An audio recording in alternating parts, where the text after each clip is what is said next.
Hi everybody, it's Sarah Cray with Let's Make Art and I teach watercolor, and today we are doing our wilderness project. We have Keenan here who's working the cameras. Hello. I'm still kind of getting over my pinched nerve in my neck, so I'm using this handy dandy tissue box to rest my arm. Comes in a package of 2. It does. At your local Walmart. And we are going to be doing this project in 4 steps. So our very first step is we are going to put in our sky. Our second step, we're going to put in our background. Our third step, we will put in our trees. And our fourth step, we will be putting in our birds. Okay? Okay. I am using 3 colors for this project. So we have burnt orange, which is such a good orange. It is a great orange. Sea blue, like this color combination here. That could be a t-shirt. Obsessed. And black is our last color. We use Dandelion Paint Company paints, which is our in-house paint brand. They are a liquid dye-based watercolor. I like using liquid watercolors because I think they're vibrant and pretty. But you guys can use whatever supplies you have at home. If you're curious about like which colors, we're going for a really, really warm orange. We're going for a warm blue and a black. So the blue has green undertones and the orange has yellow undertones. Okay. The burnt orange makes me think of fall. Yes, totally. And that blue makes me think of rain. This would be a good project to do outside. Yes. In the rain. Doesn't this feel like think of like you're in a cabin and it's overcast and kind of raining outside. I have a red flannel shirt on, just to be clear. Okay, you have a drink of like hot chocolate. Hot chocolate for sure. Tea or bowl something. Bowl of oatmeal, potentially. I'm reading a book because I love reading cozy when it's raining outside. Okay. There's a fire there, like a warm fire in the fireplace. Yes. Just because it's a Fire's crackling. Maybe some rain on the roof. Oh, like a light Rain. tinkling. Yes, tinkling. Oh. Maybe that's not the right word to use. Okay, so yes, that's great imagery. Yeah, perfect. We're gonna go with that vibe for this tutorial. Perfect. I'm gonna try and be low energy today. It's very calming. Calming. So if you're feeling angry, think about that scenario. Think about that scenario. Or maybe like a really cozy, like a comfort movie. And a probably Matthew McConaughey movie. Oh, is a Matthew McConaughey your comfort movie? Absolutely. Which one? Can't think of any Matthew McConaughey movies now. How to Lose a Guy in 10 Days? I do love that one. That's such a good That's one. a great one. Also, Sahara, which is a little more action-packed. I've never seen that one. I love that one, but that's because of his buddy in there. My comfort movie, one of them is Fried Green Tomatoes. I've never seen that. Oh, it's so good. I love Return to Me.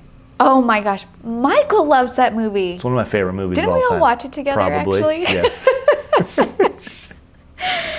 Okay. We haven't really talked about paint. We're here to much. paint, in case you were confused. Sorry. But now I hope you're in your cozy mode, and Yeah. maybe your supplies are set up now, so you're welcome. We are going to, what we're going to do is we're going to actually make a 4x6. I'm sorry, a 5x7 instead of the full paper. So I'm actually just going to use the reference photo here to trace. Cool. Because I really struggle with rulers. I don't know what my problem is. I don't know. I would much rather trace There's all the shapes. lines and numbers and whatever brand It's name. confusing. Yeah, it's excessive. I don't know why I really struggle with them. So anyways, I just traced my reference photo here. You can cut your paper down, you know, whatever you need. Where's my tape? Here it is. Okay, and I'm using Let's Make Art watercolor paper. I'm using the rougher side, the more textured side. And I'm using this Holbein soft tape to tape off my edge so I can get a clean edge here.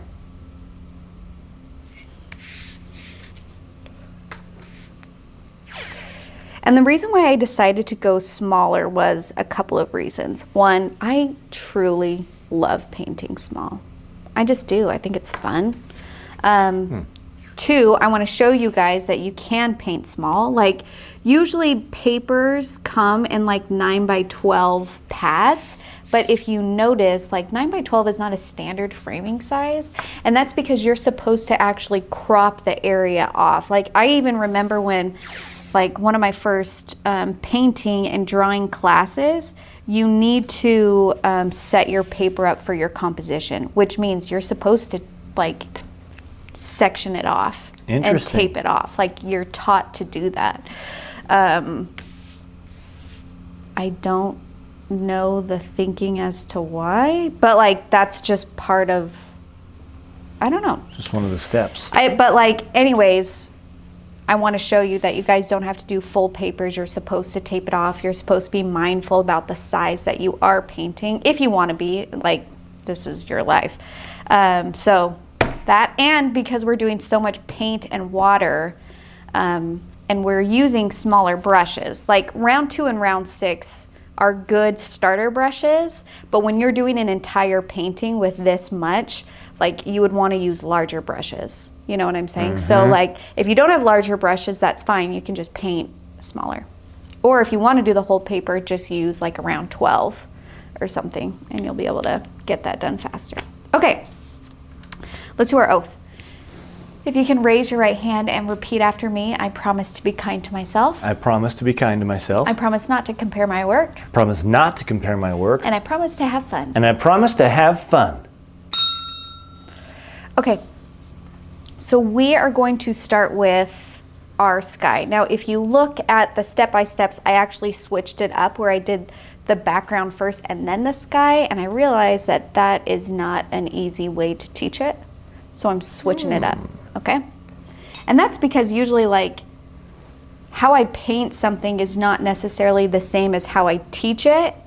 It's like 2 different parts of my brain, and so then I go back and I think like what would be a more effective way to teach this so you guys don't have as many struggles. So that's why sometimes they differ from each other. That's a big benefit though, of being able to like think that way.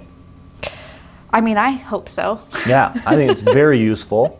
Thank you. And also it shows you that there's many ways that you can approach a painting and a project.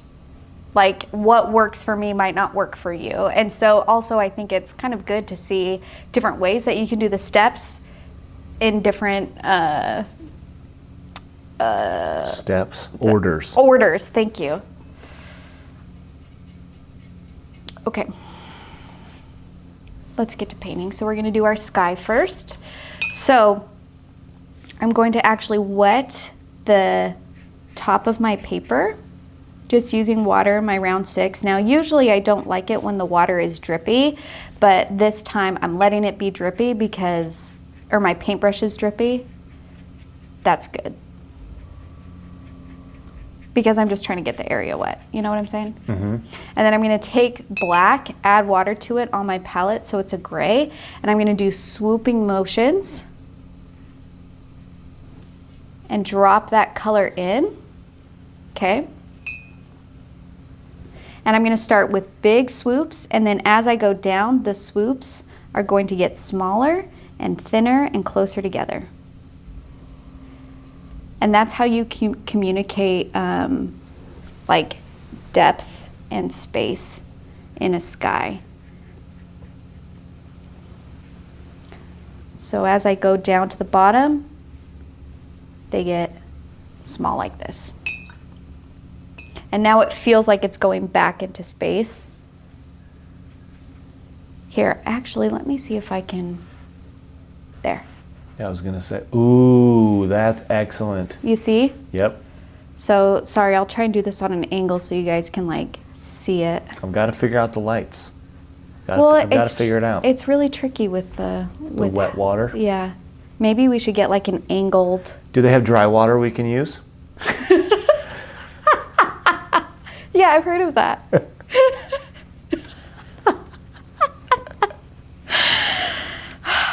We're really funny. Do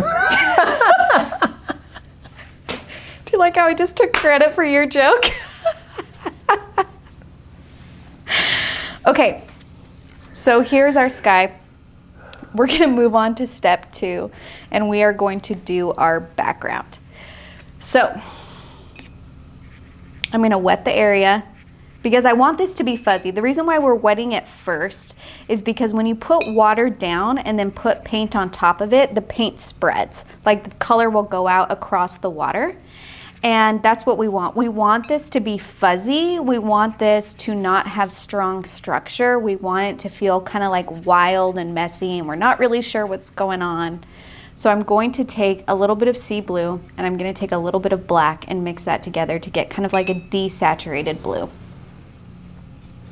And you can decide how gray you want this to be. Maybe you want this to be more green. Like, you get to decide, okay? I did a little bit more blue than black. And then I'm just going to take my 6 and lay it down. Now you'll see, like here, I'll do it again. When I went up, oh, it did it, yes. Over here it stayed sharp on the top. You see how that stayed sharp? Yeah. I don't want that. So that just means I need to put more water on the top, okay? So you can always go back in and kind of like mess it up. Mess it up. And we want this to overlap with your sky. So yeah, you see how it's too dry right there? Yep. And that's okay, you just gotta, I mean, like, this is supposed to be like messy, so it's not a big deal if you gotta like re-wet the area, grab the color, put it in. Messy and wild, just like nature. I thought you were gonna say just like me. Oh. I'm not messy. I am. Oh, you are. I'm messy and wild. Oh, I would never say that out loud on camera. Not if you want to keep your job. I've been thinking about that recently. Yeah? I'm not getting paid. So how have I been convinced for 3 years? How are you still doing things for me? It's that pinched nerve. There's always something up. You get pregnant, and I got to help with that situation. Then I got to babysit yours and Michael's kid. I know. You know? Which he's great. He's super cute. One day we'll pay him. He's old now. He's got a job. Pretty much. We're still just putting in our blue. I'm doing a couple layers. But it's actually funny. Keaton came over to our house yesterday for dinner, and Arlo is going through this thing where if he's mad at you, he closes his eyes really tight and shuts you out. Yeah. And Keaton, he makes you disappear. I scared him a little bit. He was a little tired. I scared him a little bit, and so he just closed his eyes. And for several minutes. I think we got it on video. Yeah, I ended up picking him up and walking around with him with his eyes closed. He was so upset at me. It was so funny. It's so great. Okay. So here is our... And it's okay if some lines are a little bit stronger than others. Like, that's okay. Like, you'll see that. You can see that here, right? Mm-hmm.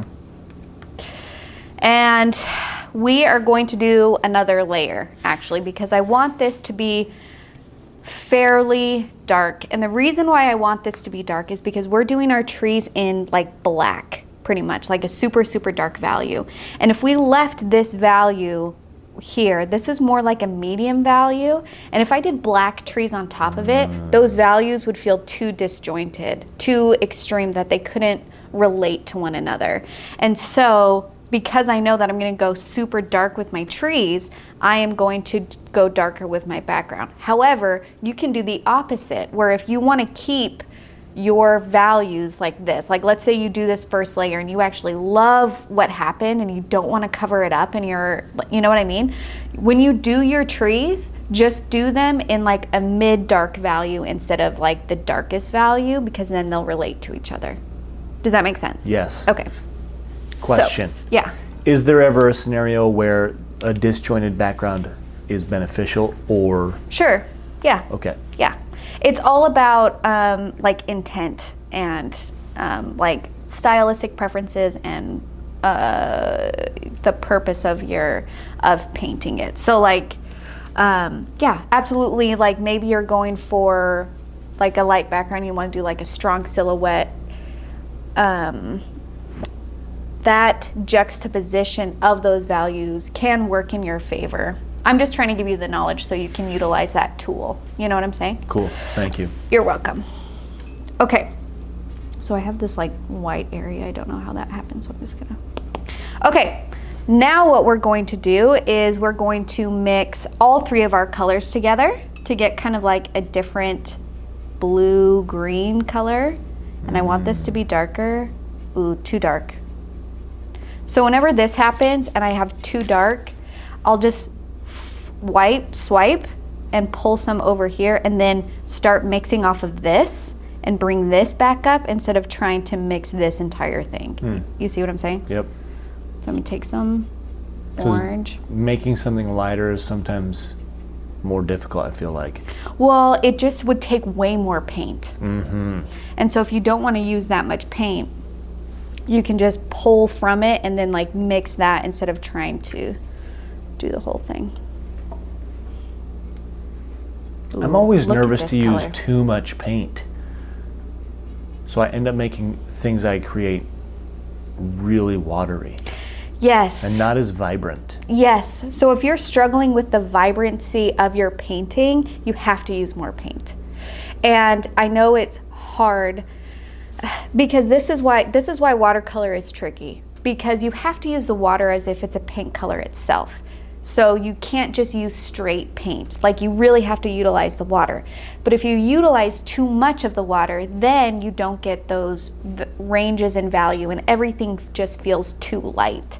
So I know it's tricky. It just takes time. And so if you notice that you're on those extremes where one, all of your paintings are just too light, then challenge yourself to use double the amount of paint that you usually would. And just accept that maybe it will turn out bad. Like, give yourself permission to do the exact opposite of what you usually do just to see how that works. And kind of do it with a project that maybe you're not like emotionally tied to. So if it doesn't turn out, you'll be okay. The opposite of that is if you feel like you're not getting a range in values, or you feel like you're laying down the color but it's not spreading and it's not doing what you want it to do, and it's just so dark that you can't even tell that it's watercolor, then challenge yourself to use more water than you usually would. And that's why I didn't like watercolor actually the first time I tried it, because I was using it as if it was acrylic paint. Like, if you saw these paintings, I wonder if I have pictures of them, because that would be interesting to show. That would be cool. It doesn't look like watercolor at all. It looks like acrylic paint. I was so solid. I didn't understand that using water was how I adjusted my values. So all of my paintings were even valued, like medium to dark. So that was really frustrating at first. So tried those things and just see what happens. Okay, so now I have this like really gorgeous blue-green color that I mixed with the orange and the black, and I'm just gonna drop that in. Now, I've been talking a lot, so my painting is pretty dry, so I'm just gonna re-wet it, and at this point your paper is probably starting to warp. That's normal. It's part of life. It's part of watercolor paper. You know, when your paper starts to warp, you just have to accept it. Yeah. And you're like, well, okay. So now I'm putting in, it's wet, and I'm gonna put like hints of green in here too. You see how I have like little green hints? And then if you like, I put down that color and it was pretty dark, so I'm just gonna use water actually to spread it. And we want the values to be a little bit darker on the bottom and then lighten as they get to the top.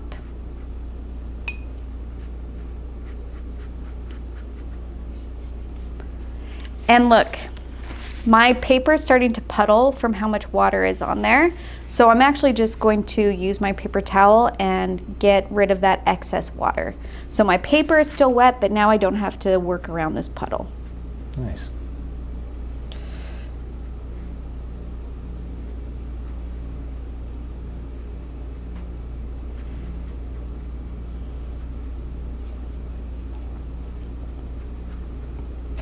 And I'm gonna do another green because I feel like that green in there is just like so beautiful. I agree. Can you even deal? No. I can't shuffle and I can't deal.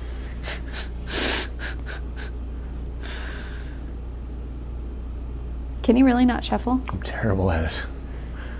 I learned recently, actually. I was just going to say, I've learned the first card game I've really ever played recently. It's called Hand and Foot. It's a great game. Great game.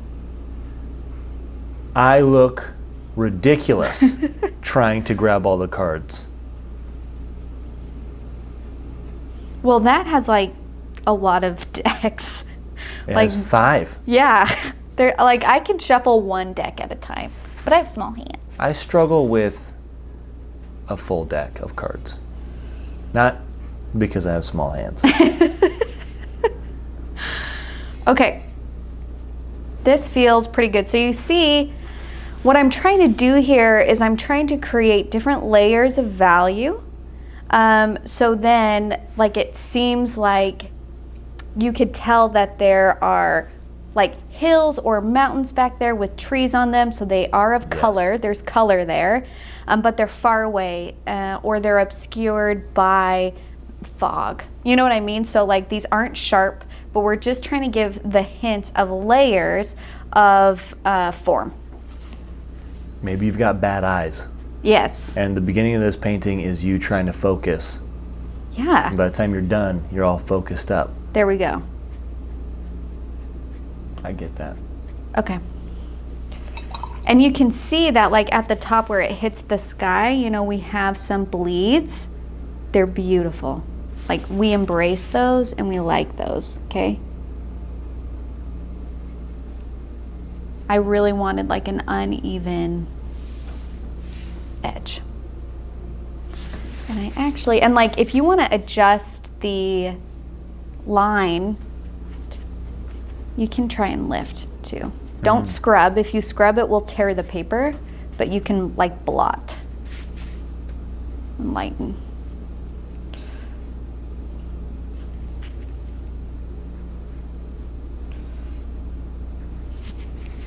Okay, now we wait for this to dry. Can we for a second look at the color down here? Because like, so good, right? Dreamy. So good. Brooding. Okay, you can just let this air dry, or if you have a heat gun, I would use a heat gun, and that's what we're gonna use. Okay, we'll be right back. Okay, now we are back. We use the heat gun to dry it, and just a reminder, if you're using a heat gun, remember to keep it moving on your paper. Don't leave it in just one spot because it can be dangerous. It will burst things into flames. Yes. Okay, now we're gonna put in our trees. So, I have my round 6 and I have my round 2. Now, a couple things that I want you guys to keep in mind when it comes to trees. You want to make sure that you are like adjusting how tall they are and how spaced they are. Our brain likes patterns and likes to create patterns even when we don't know that we're creating patterns, just because it's efficient. And sometimes what that means is we will do trees or like anything and do them evenly spaced and the same height. And what that does is it kind of makes that feel flat. If we want to give the illusion of layers, if we want to give the illusion of like nature, right? Like there's going to be some that are shorter and there's going to be some that are taller and they're going to be close together and far away. So like you have to mentally be aware of those things when you go into paint. So then, because if you don't, you will like accidentally create like a perfect pattern. And there may even be some broken trees. Yeah. That would be super cool. That would be cool. You painted a broken tree. Okay, so I'm gonna switch to my 2 and I'm gonna grab black. Now I'm actually gonna mix just a little bit of blue and orange into my black just to have a little bit of color with this dark value. Now you do not have to do that, but I like when black has undertones of other colors. Okay, so I got my dark value and I'm gonna put in my trunks. So it's just thin lines going up. Try and keep them straight if you can. There's one. And I'm gonna do a taller one here. I'm trying really hard to get a thinner line. There we go. There we go. And then I'm gonna do one closer together here. And let's do another one. Ooh, you can tell this was still a little wet right here. You see that blade? It's okay, because I'm gonna do paint over it. But if it's starting to bleed at the top, you gotta wait for your painting to dry. Here's another one and another one, okay? Now, we're gonna put in our actual branches. So when you think of trees, and there's different types of trees, but you wanna think of the overall shape of a tree. These are kind of like fir trees, so they're triangular in shape. So that means at the top, they'll be thin and small, and the branches themselves will be tiny. And then as you get to the bottom, the branches will be longer, the actual like marks will be bigger. So I'm gonna start with just doing like little kind of dashes, okay? And then as I work my way down, I'm gonna let I wanna make sure I let these marks overlap.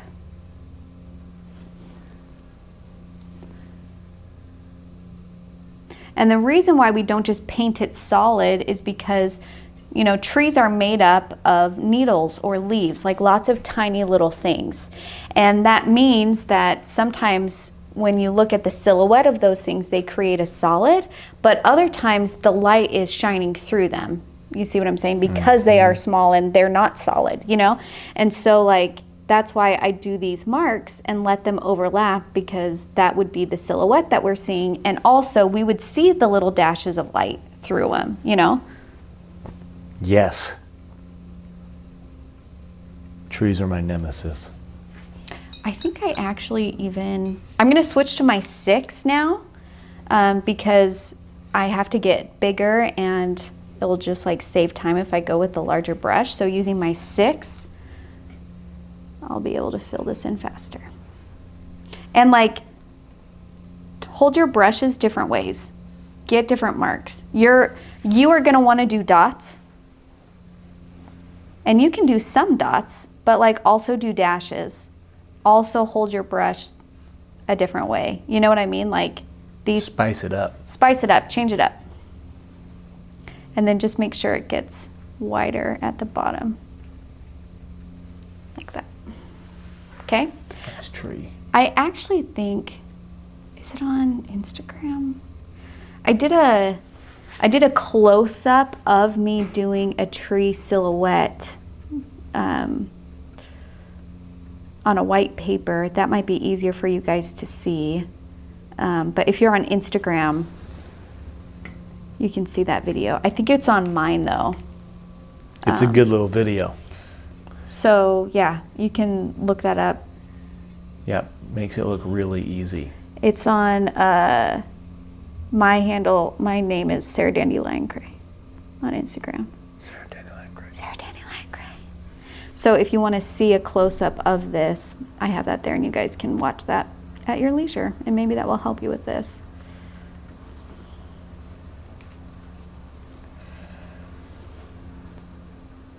And you can always change the shape too. Like I just did this tree and I realized that it was kind of like the same width across. So I'm making the bottom a little bit wider.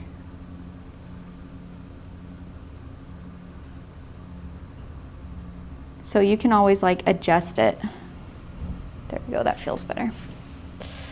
Okay, and then I have the one next to this one. Now when they're close like this, they're gonna overlap, and that's okay. Just make sure that the marks at the top are small, tiny, and then let them get bigger.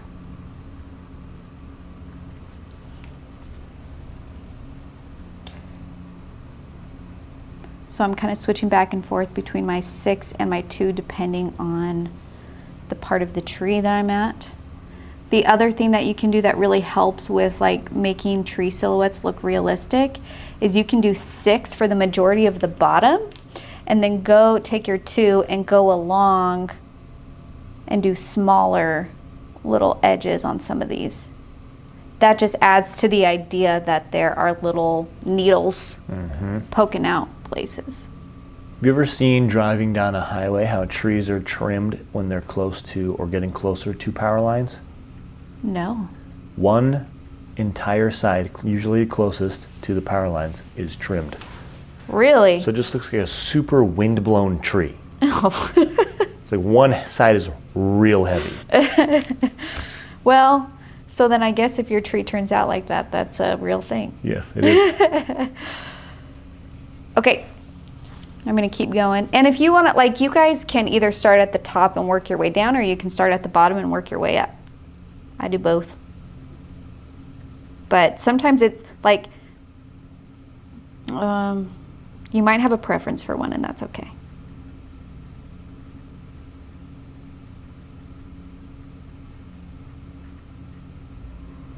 Also make sure you paint over your trunk as well. Okay, now I'm getting to the point where I'm gonna switch up my top here. And then now I feel like this top half is too the same width. So I'm just gonna go back and widen it up, work my way down. And if you draw like a crooked trunk, this is where you can kind of straighten it up. So you don't have to follow your trunk line if it's crooked. You know what I mean? Like, you can adjust your widths. Yeah, you set your destiny. You don't have to follow your trunk line. Exactly.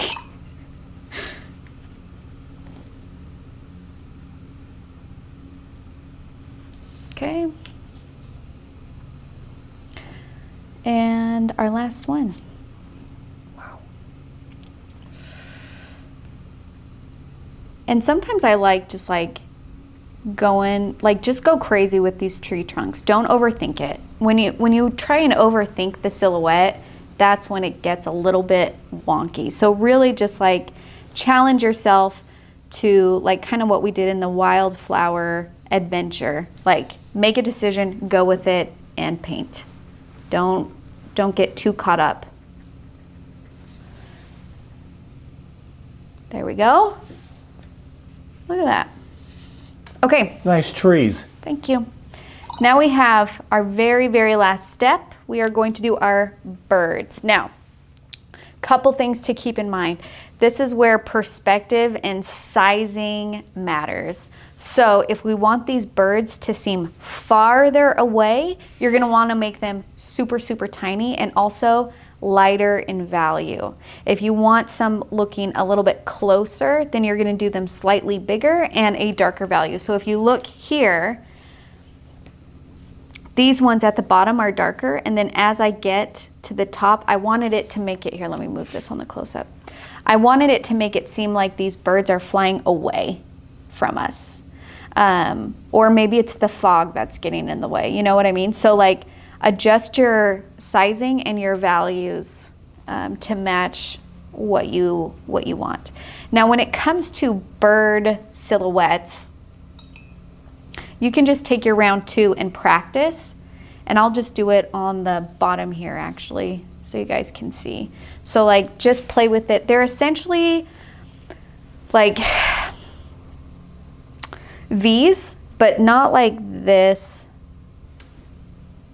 Okay, you have to take into mind, like, some look like that, but not all of them look like that. So change the position, because birds, when they're in flight, like, they're in different, their wings are in different positions. So we have this one, and then you got to put in their little body, and then the other side of their wing.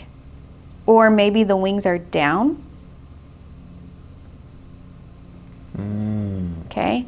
Or maybe it's just like a side profile. So it's just kind of like one wing that you're seeing, maybe the hint of another wing. Maybe the wing is up.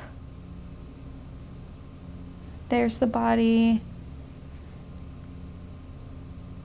So like, think of think of the range of motions that birds have when they're in flight, and like take that into account when you are painting a bunch of bird silhouettes, because you don't want all of them to be this. Like this looks more like what you would actually see because it's a range, and this one it's just like, oh, okay. A formation of 5. Yeah, you know, so like not in a V, pretty unrealistic. Okay, so I'm gonna start with I'm gonna do like a gray. I don't want to do a black because these are farther away from us than the trees. So I'm gonna do like a gray. We just want to make sure that it can show up on the background. So I'm gonna do a little V that way. Another one. And then this one, the wings are down. That. And I need to go lighter and smaller now. So I'm gonna add water to my mixture. And now it's just like little hints.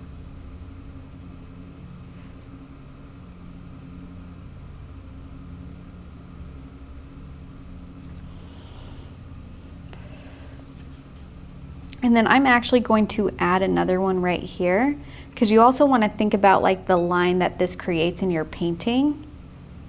And I want it to feel like it's going like across a little bit more.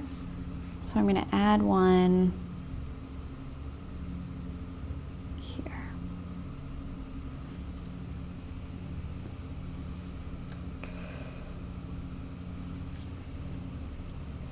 And I'm going to do one more little tiny one at the top.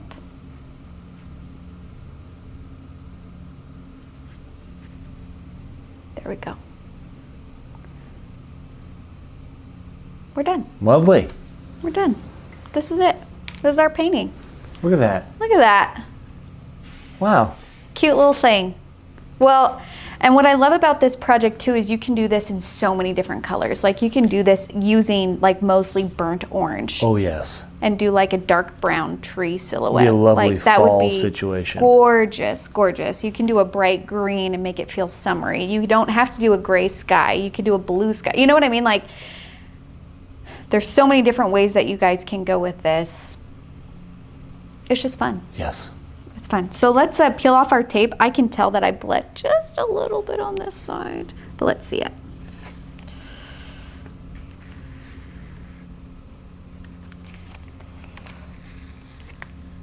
Oh, oh, oh, oh. No bleeding. I really thought I bled. It did not bleed. Dang. Oh. No way.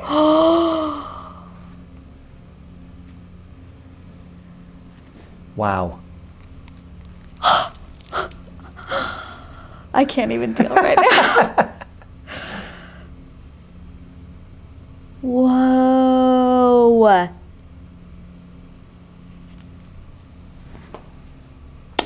Well, gall dang. That's miraculous. That's some good tape. I'm so happy right now. Wow. Now I'm sad that I did the birds. There we go. Oh wow. Oh. Like they were never there. Look at that gorgeous painting with no splatters or... No, you can trim this down. But I hope you guys enjoyed this painting. I hope you feel free to make it your own. I can't wait to see what you guys come up with. So if you're on Instagram, you can tag us at Let's Go Make Art or hashtag Let's Make Art. If you are on Facebook, you can join that Facebook community that's called Let's Make Art Watercolor.